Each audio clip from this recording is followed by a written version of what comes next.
A little over a year ago, I wondered if you could use the heated bed on a 3D printer to recharge color-changing desiccant. Well, it's been a while, but I finally tried it, and not only does it works really well. Although my first attempt didn't go quite according to plan. We'll get into it right after this.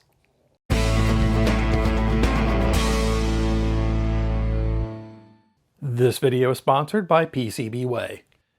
Hello 3D printing friends and welcome back. If you've been using 3D printers for a while, there's a pretty good chance you've got some silica gel desiccant around.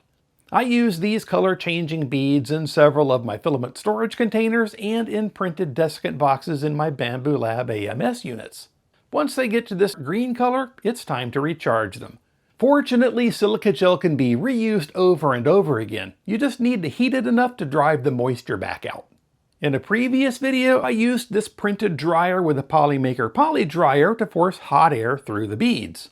After about 2 hours, they're back to their original orange color, and that works pretty well. At the end of that video, I wondered if you could use the heated bed on a 3D printer instead, and I asked you to let me know in the comments if that was something you'd like to see me try. Some of you said yes, so a little over a year later, here we are. Now, since this is a 3D printing channel, my first thought was pretty obvious. I needed some kind of shallow tray to hold the desiccant beads, so I printed this tray in PETG, poured some saturated desiccant into it, put it on the printer, and set the bed temperature to 100 degrees Celsius. And it worked. Sort of. The problem is that 100 degrees Celsius is hot enough that PETG starts getting soft. And sitting directly on the heated bed, the tray started to deform. It didn't turn into a puddle or anything, but it definitely wasn't something I wanted to keep doing. I could have printed another tray in ABS, which would probably handle the temperature better. But the more I thought about it, the more I realized I was making this way more complicated than it needed to be. What I really needed was a tray that just didn't care about 100 degrees Celsius. And that's where this comes in. This is an 8-inch square steel baking pan. You can find pans like this for around 10 bucks. They're obviously designed to handle temperatures way above anything a 3D printer bed can produce, and this turns out to be a really useful size. 8 inches is a little over 203 millimeters.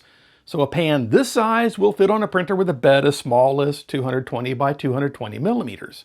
That includes a lot of common 3D printers, but there's another reason this particular pan works so well. It's steel. On a printer with a magnetic bed, like this Bamboo Lab P1S, I can remove the magnetic flex plate and put the steel pan directly on the bed. And the magnets grab it. That holds the bottom of the pan flat against the heated bed and gives us really good contact for transferring heat into the pan. In fact, the magnets hold the pan a little too well. Most people know PCBWay for their high-quality, low-cost printed circuit boards, but they do a whole lot more than that. They also offer CNC machining, 3D printing, sheet metal fabrication, injection molding, flexible PCBs, and even full PCB assembly services if you want populated boards delivered ready to use. Whether you're building a one-off hobby project or getting ready for production, PCBWay can help you turn your ideas into real hardware. And if you'd like to check them out for yourself, there's a link down in the description. There's a trick to putting the pan on the printer that I learned pretty quickly. If you hold the whole pan over the bed and start lowering it, eventually you get close enough that the magnets take over, and they can pull the pan down pretty forcefully. If you've already got a bunch of tiny silica gel beads in there, that's not ideal, unless you want to spend the next half hour finding little green beads inside your printer. So instead, I put the edge of the pan onto the front of the bed first. Once the magnets grabbed that part of the pan, I can slide the whole thing back into the printer. And when it's time to take it out, do the opposite. If you just pull it straight up against the magnets, you'll eventually overcome them, and the pan suddenly jumps up. Again, tiny beads everywhere. Ask me how I know. For this test, I started with 2 containers of saturated silica gel. I poured both of those into another container first, mostly because these beads have an amazing ability to escape whenever you move them around. Then I put the baking pan on a scale, zeroed the scale, and poured in the beads. The reading fluctuated a little bit, but I had right around 100 grams of saturated desiccant, maybe 100 to 102 grams. and you can see that the beads are a pretty dark green. That's our starting point. There are also just enough beads here to cover the bottom of the pan in approximately one layer. I set the heated bed on the P1S to 100 degrees Celsius, put the pan on the bed, and started recording. And then I waited. It didn't take very long before something happened that I really wasn't expecting. The inside of the printer started fogging up. You can see condensation forming on the inside of the front glass, and it stayed there for around 20 minutes. At first, I was a little surprised by that, but when you think about it, it makes perfect sense. These beads are saturated with moisture. We're heating them to drive that moisture out, and I'm doing it inside an enclosed 3D printer. That moisture has to go somewhere. Some of it was hitting the cooler glass and condensing on it. So next time I do this, I'll probably leave the printer door open, or actually, since I've got this riser on here, I'll just slide the top glass back a little bit. There's really no reason to trap all of that released moisture inside the printer. But it did give me a pretty dramatic visual indication that something was happening.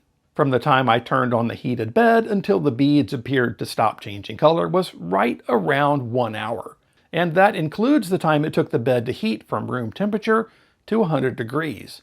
And that's considerably faster than the 2 hours it took with the PolyDryer method. Now, the color change tells us the beads have been recharged, but I wanted to try one more thing. Remember, when I started, I had right around 100 grams of saturated desiccant. So after the drying process was finished, I weighed the beads again. And this surprised me almost as much as the condensation on the glass. They were about 20 grams lighter. Now, this isn't a laboratory experiment, and I'm not going to pretend that my inexpensive scale is giving us some kind of precision scientific measurement here. But losing around 20 grams from roughly 100 grams of saturated desiccant is a pretty significant change. And considering how much condensation I saw inside the printer during the first part of the drying process, it's pretty clear that these beads were holding a substantial amount of moisture. So does this mean I'm throwing away the desiccant dryer I printed for the PolyDryer? No. That method still works, and it has the advantage of actively moving warm air through the beads. But it took me about 2 hours to dry a batch that way, while the heated bed and steel pan did it in about an hour. And I think this method is probably useful to a lot more people. The PolyDryer method is kind of niche because obviously you need to own a PolyDryer.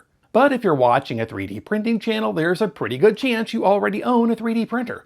And if its bed can get hot enough to dry the beads, the only other thing you need is an inexpensive steel baking pan.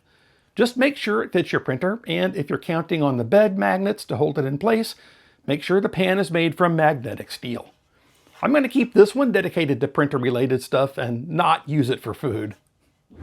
So, more than a year after I wondered about it, I have an answer. Yes, you absolutely can use the heated bed on a 3D printer to recharge silica gel desiccant. My 3D printed PETG tray wasn't exactly a success, but this 8-inch steel baking pan turned out to be a much simpler solution. It fits on the bed of smaller printers, the magnets in the P1S hold it flat against the heated surface, and it dried about 100 grams of saturated desiccant in roughly an hour. So I'd call that a pretty successful experiment. I'll put a link in the description to the baking pan I used, along with my previous desiccant drying video if you'd like to see that method. And if you come up with another weird use for a heated bed on a 3D printer, let me know in the comments. Maybe I'll get around to trying that one a year from now. So, thank you for watching, and big thanks to everyone who supports the channel, whether with channel memberships or by using the links in the description. If you liked this episode, give it a thumbs up, and if you're not already subscribed, please do. I'd love to have you here. Well, 3D printing friends, that's about all the time we have for this one. And now that we're at the end, let's go print something cool.